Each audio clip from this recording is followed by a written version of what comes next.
I want to talk to you today about the thought of Philo of Alexandria, also known as Philo Judaeus, Philo the Jew. Philo was a contemporary of Caesar Augustus and of Jesus of Nazareth. He lived from roughly 20 BC to about 50 AD. In 38, the Jews of Alexandria endured a pogrom. Many people were killed. It disrupted Philo's life immensely. But he was born into a very wealthy and powerful family. He managed to survive that and did write a number of works after that. Philo ranks very high in the ratio of philosophical insight to philosophical reputation. In fact, higher than anybody I can think of offhand. He is someone who has deep philosophical insights and proposes a dramatic solution to the problems of Platonism, reviving Platonism and making it a dominant view in Christian philosophy for a millennium. But he hardly gets much attention. Philosophers tend to ignore him. Even within the Jewish community, he gets very little attention until the 19th century. And so we're going to talk some about why. Now, one explanation is that his approach to the Hebrew scriptures is highly allegorical. It doesn't really pay much attention to the earlier or the current rabbinical tradition of his time, and it is so idiosyncratic, highly creative, very interesting, but nevertheless idiosyncratic. Later rabbis don't tend to pay much attention. So Philo, for many, many years, many centuries, really had no appreciable effect on the rabbinical tradition at all. Within philosophy, I think he's been overlooked simply because most of his philosophical insights occur in works that are titled something, with something you wouldn't expect to contain much of any philosophy. Works like Concerning Noah's Work as a Planter, or on the account of the creation of the world given by Moses. His greatest work on skepticism is entitled On Drunkenness. So those are not texts that people tend to pick up when they're looking for philosophy. However, there is important and deep philosophy going on in those works, and so I want to talk about that today. Broadly speaking, Philo is within the tradition of Middle Platonism, but even historians of Middle Platonism barely mention him. Because, well, it's not that he was writing in Alexandria. By then, Alexandria was a major intellectual center, perhaps the major intellectual center of the Hellenistic world. No, it's because, well, he wasn't really fully within the Jewish tradition.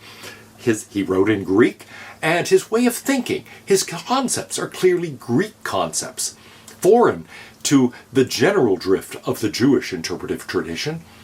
But also, he doesn't fit very comfortably within the Greek philosophical tradition, because most of his attention is devoted to the interpretation of Hebrew scriptures. So he falls between the cracks, as it were. He's in an intersection where most people didn't really expect to find much of anything. And so he didn't have much impact even on other Middle Platonists of the time. Christian thinkers, however, were in a position to recognize the profound insights of Philo, and to use them in developing their own theological and philosophical positions. Without further ado then, let's think about what we said last time, about the problems of Platonism. Plato introduces the forms, these things like justice itself, the form of justice that are outside of individual human minds. They are independent of circumstance and independent of time. So they're really thought of as eternal and necessary. They're transcendent. They're not in the world of change, but instead outside of it, unchanging. And they're infinite. They can apply to infinitely many things and situations. Now, Plato uses this to solve problems, like what is the actual content of my thinking? Can I know what I'm thinking, what the content of my thoughts is? Can I actually have continuity in thinking so that I continue to think about the same thing over time? Can people communicate with each other? Can they understand one another? Can they understand themselves? What do words mean? What are we referring to? Are people referring to and meaning the same things? All of those questions become intelligible if we have the forms. On the other hand, they seem unsolvable if we don't. But we saw that Platonism, within a very short period of time, loses influence and loses out to the skeptics. Why? Because the same problem arises at the level of forms. How do I know what the form of justice itself is? How can I have knowledge of the forms? I don't seem to causally interact with them. I don't perceive them. It's not like they actually hit me in the head the way something that would be an invisible force might. So, what's going on here? How does it help? I may not know what you mean by justice, but isn't it even worse if neither one of us has any clue what justice itself is? If that's something that's really ultimately unknowable, it looks like it can't play the role that Plato assigns it after all. What are these forms? Where are they? Good questions, but they have answers. Because think about what's going on when we, let's say, have a situation that might be just or unjust, and we're trying to apply these considerations, the abstract form of justice, to it, to see whether this participates in justice or not. That idea of participation in Plato is left metaphorical. What do you mean, participates in something? But, Philo says, I could solve that problem. I could explain that. If, instead of being some abstraction here that is different from an idea, different from a concept, it were something like that. I have some idea of what it is for my concept to apply to something, for my concept or idea of a marker, for example, to apply to this thing. So what if I interpret these as ideas? Now, this is already there in Plato's language.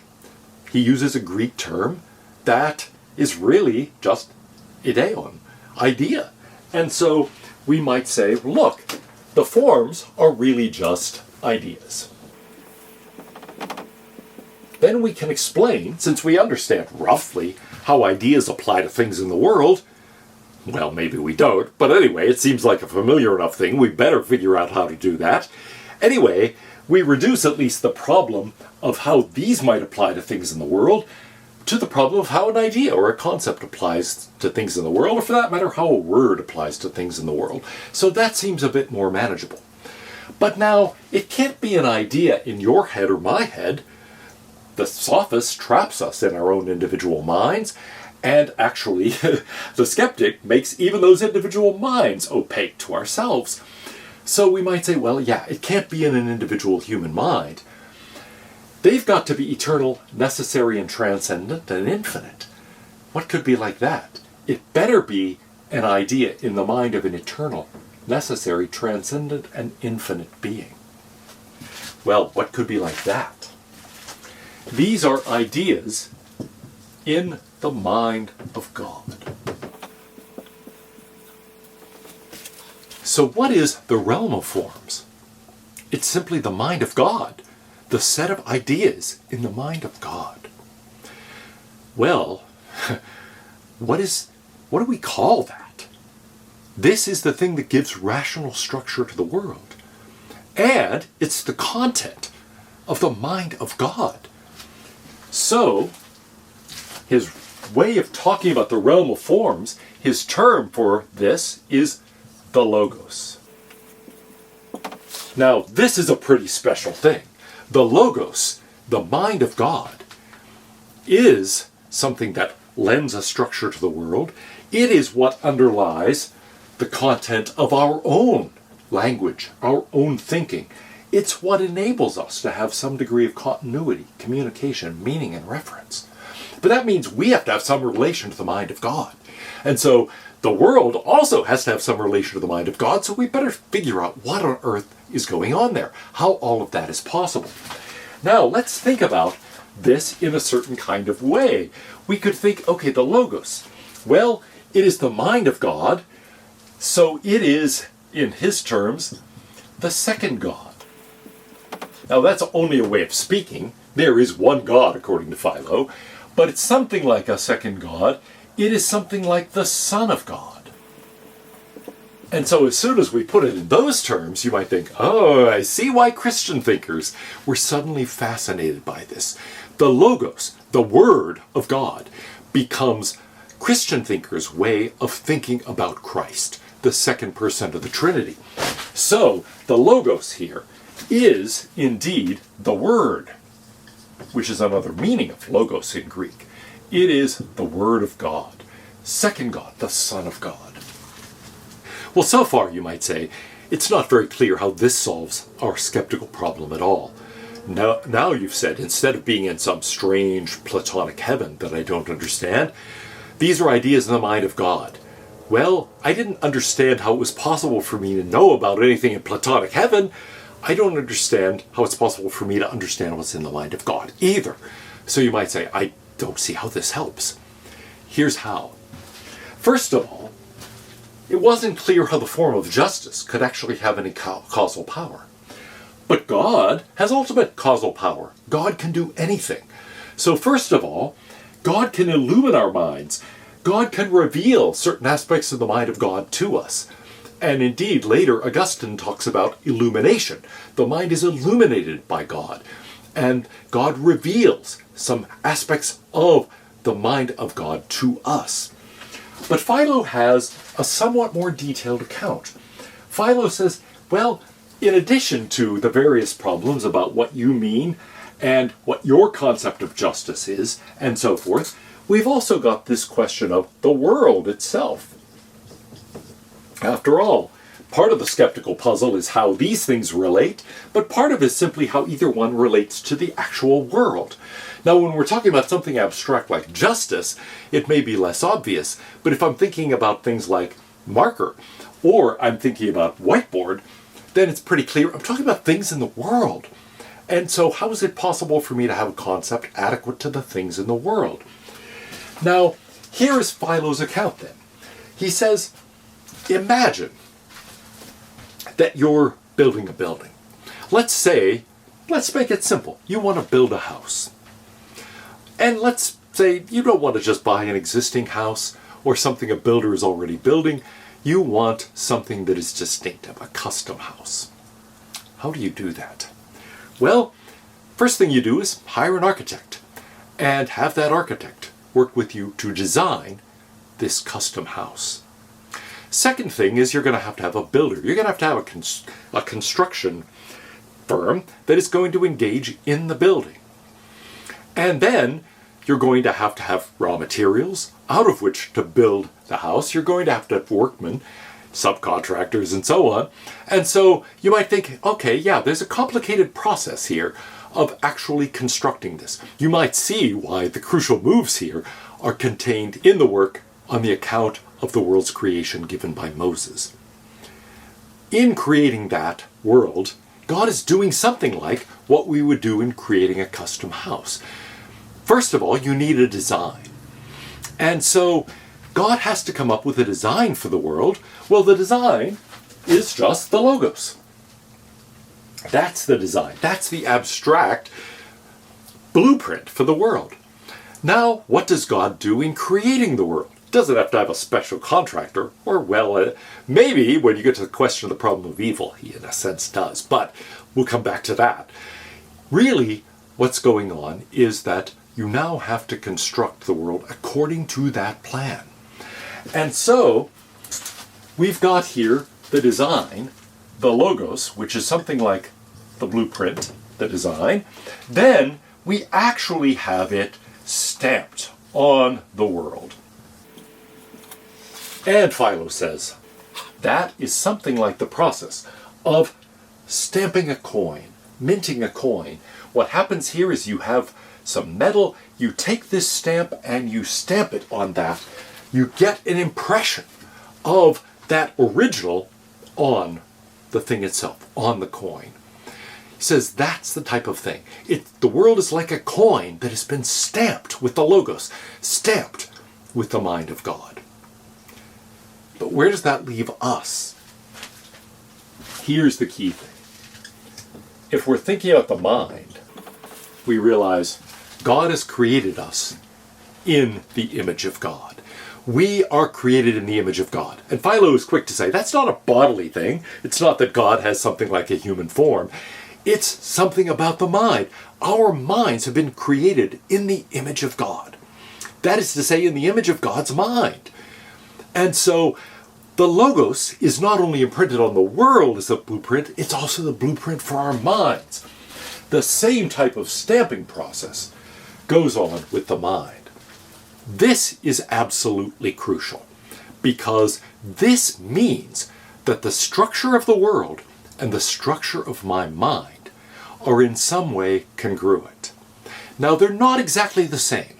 And so here it would be as if we are stamping the same stamp on two coins, but they're different material, just as physical material, matter, and mental material, whatever that is, spirit, let's say, are different in kind. So imagine that we are stamping our stamp on two very different metals, one of which is quite soft, and the other of which is much harder. We stamp, and the one allows us a much more fine-grained image of what had happened before, of what that original is. The other, well, it's an image of that as well, but less fine-grained. It's something like that with the world and the mind. The world has a kind of complex structure that is a closer representation, you might say, than our own individual minds are, of the structure of God's mind. The world has all sorts of fine details that our minds, in trying to understand the world, do not have. So what we have in the mind is something like a vaguer, more imprecise impression. The world is a more precise impression, but of course neither one is a completely faithful impression of the entire mind of God. It's not as if the world is simply a mirror image of the mind of God, much less is our mind itself a full representation of the mind of God. Instead, it's partial, it's vague, it's imprecise. And so you might think of both as something like photographs of an original, but the world is a photograph with a really good camera. There's still a lot in the original that it does not capture, but nevertheless, high resolution. Our minds are something like an inexpensive camera that takes a low resolution photograph. Still, from both, we can infer something about the original. If we look at a coin, we can see that there's something. We can infer something about the shape of the stamp with which they were stamped. We won't get a complete picture of that because we've got images that are to some degree imprecise, not really the full degree of detail that was in the original, but still pretty good. Okay, we'll be able to infer a lot about the nature of the original. So what we've got here is something like that ability to draw inferences about the Logos from the mind and from the world. But there's something else. Because the structure of the world, the structure of, let's say, the image in the coin in one material as opposed to the image on the coin in another material, we'll not only be able to infer something about the original stamp, but we will also be able to realize, look, they are in many ways congruent. One is more structured than the other. But to be more precise, you might say, there's a homomorphism from one into the other. So in short, there is a kind of similarity of structure between the mind and the world. They are not exactly the same structure, so I can't say they're equal. On the other hand, they have a lot of similarity. They will allow us to infer something about the Logos, but more crucially maybe, they actually allow us to come up with conclusions about the world based on reflections on our own mind. And moreover, to come up with something about God just from reflections on our own mind. So what Philo is giving us here is the foundation for rationalism, for a kind of, well, religious rationalism. It becomes the foundation of Christian rationalism, really all the way from the time of Philo up until Descartes with his evil demon experiment. That thought experiment does challenge some basic features of Philo's resolution. But it is a highly stable resolution that persists for more than 1,500 years. How does it do it? Well, it's not just so simple as to say, hey, look, the forms can't act, but God can do anything, though that's part of the story. The crucial part is that I can know something about the structure of the world simply by reflecting on my own mind. Why? Because the structure of my own mind maps into the structure of the world. It actually corresponds in some way to the structure of the world. Now, not exactly. It's vaguer than the structure of the world, but still there is a similarity. And that enables me to have innate concepts. That enables me to have a priori knowledge of the world, and also a priori knowledge of God. Now, Philo himself thinks that's very limited. I can know that God exists. I can't really know what God is. I can't understand God's essence, but I can understand some things. I can understand that God is a creator. I can understand that God is designer of the universe.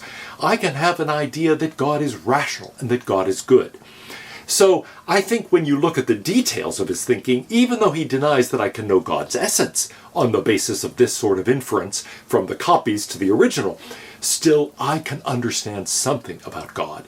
I can understand God as creator, God as designer, God as good, God as powerful. And so I can come up with a conception of God as actually an all-knowing, all-powerful being just on the basis of this kind of reflection.